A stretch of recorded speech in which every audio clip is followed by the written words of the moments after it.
네, 저는 진주교육대학교 교육학과에 있는 김영춘 교수입니다. 진주교대에서는 한 17년 정도 강의했고요. 미국 오하이오 주립대학에서 교육과정 이론, 교육평가, 질적연구 공부하고 있습니다.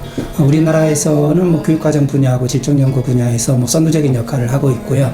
최근에 한 10여 년에 걸쳐서는 학원 쪽으로 연구를 하고 있고, 이번에 우리나라에 잘 가르치는 학원 7개를 집중적으로 1년 동안 연구해서 그 결과를 한국 최고의 학원 탑7이라는 책으로 출간하게 되었습니다.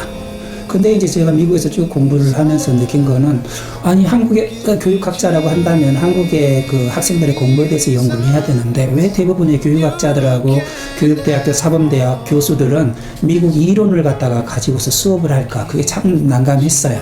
그래서 만약에 우리의 미래 교사들, 한국의 교육학자들이 나중에 교육학을 연구를 한다라고 한다면, 허황되고 공허한 외국의 이론 또는 무슨 핀란드의 이론을 갖다가 논의해서는 안 되고 한국의 교육을 갖다가 이야기를 해야 되는데, 그렇다라고 한다면 한국의 가장 중요한 교육 현상은 어디냐라고 했었을 때 크게 두 개가 되겠죠.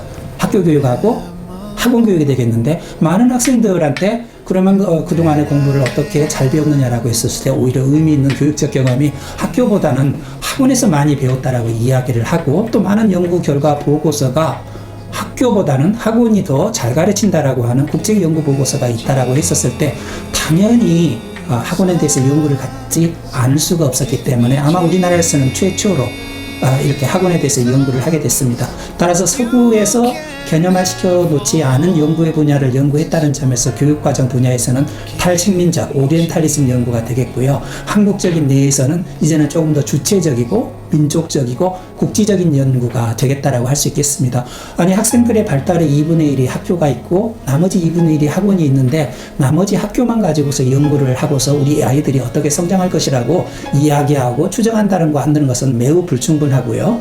많은 학생들이 예를 들어서 서울대를 갔다거나 스카이대학을 가는 학생들도 대부분 자신들의 교육적 경험을, 의미 있는 교육적 만남을 학교보다도 학원에서의 경험으로 이야기를 한다라고 했었을 때, 교육과정 연구자로서 이 아이들이 한국 내에서 도대체 학원에서 어떤 교육적 경험을 하고 어떤 지도를 받고 어떤 성장을 했는지 알지 않는다라고 한다면 굉장히 불평등하고 부정확한 연구 결과가 된다라고 할 수 있겠습니다. 그래서 이제는 학교 교육의 상생을 위해서도, 한국 학생들의 미래를 위해서도 하나는 옳고 하나는 나쁘고 하나는 우월하고 하나는 열등하다라는 관점이 아니라 조금 더 관조적이고 조금 더 포괄적인 관점에서 학원에 대한 한국 학생들의 공부, 학습 태도, 그 다음에 자기 능력감, 이런 것들이 어떻게 신장되는지에 대해서 학원에 대한 학술적인 연구가 반드시 있어야 된다라고 하는 입장에서 제 연구는 출발했다라고 말할 수 있겠습니다.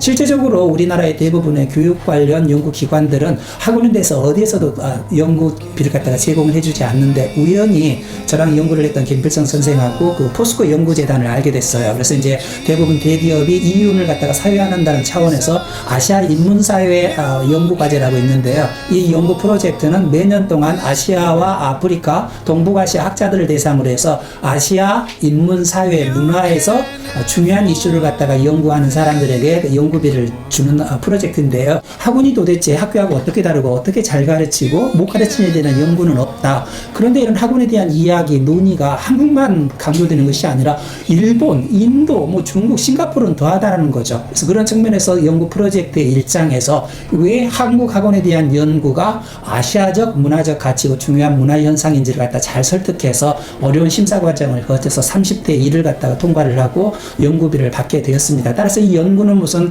개인적인 학원의 무슨 요청에서 이루어진 것이 아니라 철저히 저와 김필성 선생의 연구적인 목적 하에서 포스코 청암재단의 연구비를 받아서 이루어졌고요. 정말로 이 학원, 예를 들면 CNC 학원이라든지 천안에 있는 탑스크립트 학원 같은 경우에는 자료 개발부가 있어가지고 좋은 교육 프로그램을 개발을 하는데, 이런 경우에는 교육부에서 영어책 만드는 것보다 더 체계적이고 더 집중적이거든요. 그렇다고 한다면 좋은 자료들은 많은 사람들, 많은 강사들이 공부하고 습득해가지고 그걸 갖다가 또 공유하고, 그 다음에 특히 이런 7개 학원들의 놀라운 공통적인 효과는 학원장의 뛰어난 리더십과 조직 문화 스킬이거든요. 이런 것들은 굉장히 새로운 경영 기술이에요. 제 연구 결과에 따르면 학원이 좋은 학원들의 개별화된 프로그램들은 서구에 있는 사립학교랑 비슷해요. 인원수가 적고 개별화가 잘 돼 있고. 근데 사실 우리나라의 학생 공립계 학교를 보게 되면 30명만 모여도 다 정상도포 곡선이에요. 에버리지가 있고 정말로 뛰어난 애들이 있고 못하는 애들이 있는데 굳이 이 앞서가는 애들을 내가 더 노력을 해서 가르칠 필요가 없다는 거죠.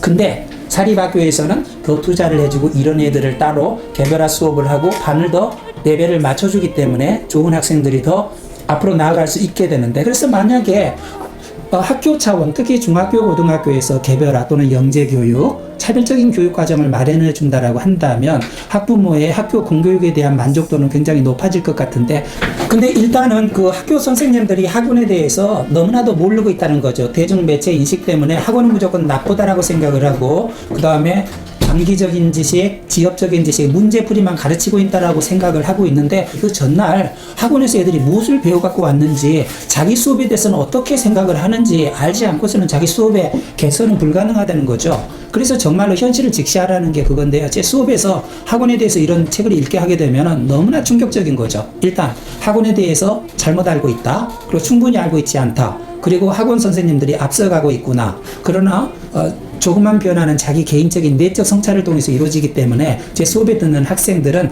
학원 선생님들이 어떻게 노력하고 있는지, 또 다른 두 번째 학교라고 있는 학원은 당신 수업하고는 어떻게 달라져 가고 있는지, 그 다음에 어젯밤에 얘가 너가 오늘 가르칠 수학 수업에서 미리 배워 갖고 왔다라고 한다면 너의 다음 선택은 무엇인지 너 스스로 좀 더 고민을 해봐야 된다 라고 하는 차원에서 자기 수업을 변화시키고 자기 수업에 대해서 반성할 수 있는 좋은 자원이 된다는 거죠.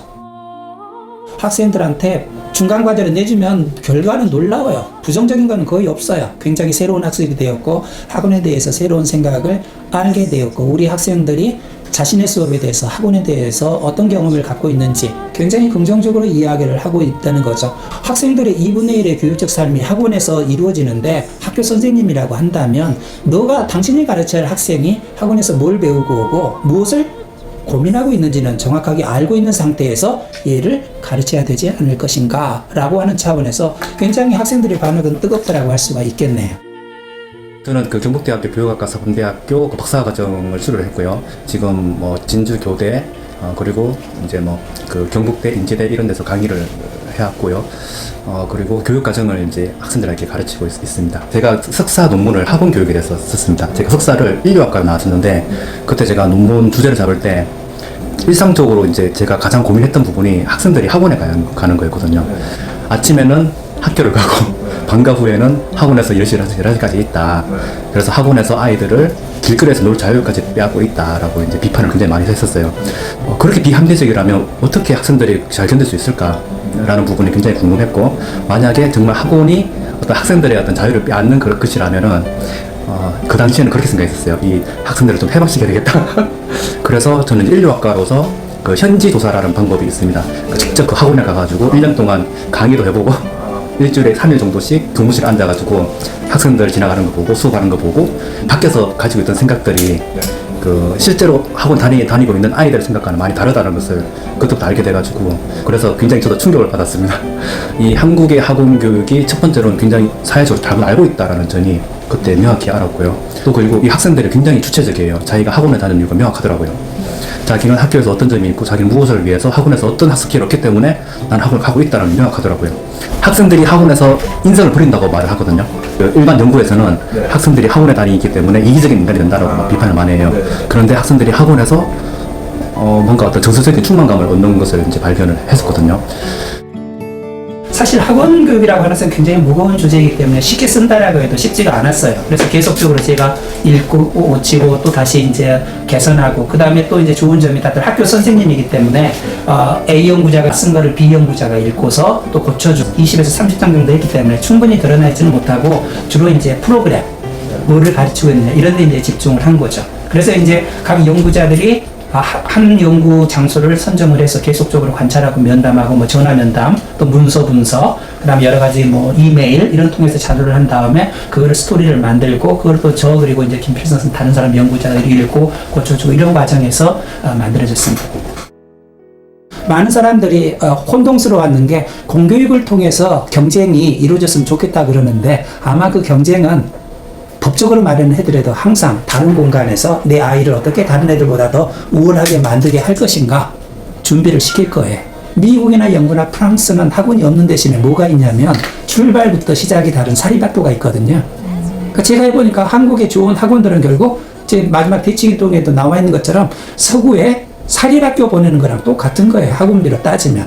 그랬을 때 서구나 우리나라나 학부모들이 자식에 투자하는 비용은 거의 차이가 없는 거죠. 근데 우리는 마치 서구의 부잣집에 클래스에서 아이들 보내는 그 사교육비 1년에 유치원이 2천만 원이거든요. 그 비용은 마치 공교육인 것처럼 생각을 하고 있고 우리가 학원 보내는 것은 사교육이라고 생각하고 있는 건데 그 잘못이 시작부터가 지금 그걸 모르고 있는 거예요. 외국은 마치 공교육만 투자를 하고 있다 그러는데 왜 이미 외국은 디바이드 네이션이라 그래갖고 잘 사는 사람 비싼 학교, 못 사는 사람 공립학교로 가게 있는 건데 우리는 대부분의 초등학교의 아마 99.9%는 공립, 중학교도 거의 공립이기 때문에 할 수 없이 얘를 더 투자하기 위해서 사립이 없는 상태에서 학원으로 보낼 수밖에 없는 거죠. 아마 그 비용이라든지 그걸 비교하는 국제연구를 해보면 굉장히 흥미로울 거예요.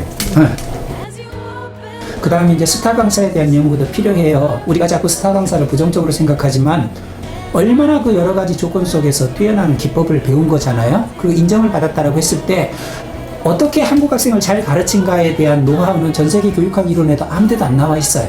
한국적인 음식을 먹고 한국적인 문화 속에서 살며 한국말을 하는 애들을 주의 집중을 잘 시킬 수 있는 방법, 서구 교육학자 어느 누구도 이야기를 안 했거든요. 전국의 교사교육 프로그램과 미래 교사가 될 사람들은 이 사람의 노하우를 다 배워야 돼요. 일단은 그 특정 학원에 갖고 있는 노하우에 대한 역사적인 연구는 없어요. 근데 외국을 가서 우리가 교육학 연구를 하면 많은 변화를 일으키는 방법 중에 하나가 교육대학이나 사범대학에서 성공한 케이스에 대한 사례를 갖다가 읽거든요. 왜 이 학교가 성공했느냐? 왜 이 할렘 학교에서 이 학교가 뛰어나게 아이비리그 대학을 많이 보냈느냐? 학교장의 철학은 뭐고? 교사들의 연구 문화는 뭐고? 어떤 교수법을 쓰고 어떤 프로그램을 갖고 있느냐? 그런 이야기가 없어요. 그래서 한국적인 차원에서는 이런 좋은 잘 프로그램을 갖고 있는 학원 하나를 연구해가지고 그래서 첫 번째는 역사적인 기록물로 굉장히 중요하다는 생각을 했고 그다음에 CNC 영어 학원을 선정한 이유 중에 하나가 그 좋은 학원 하나를 갖다가 우리가 알려주고 그렇게 했었을 때 미래 영어 교사들 프로그램에 도움이 될 거라고 생각을 하는데 왜 그러냐면 실제적으로 일어나는 한국 학생들을 대상으로 하는 영어 학원이잖아요.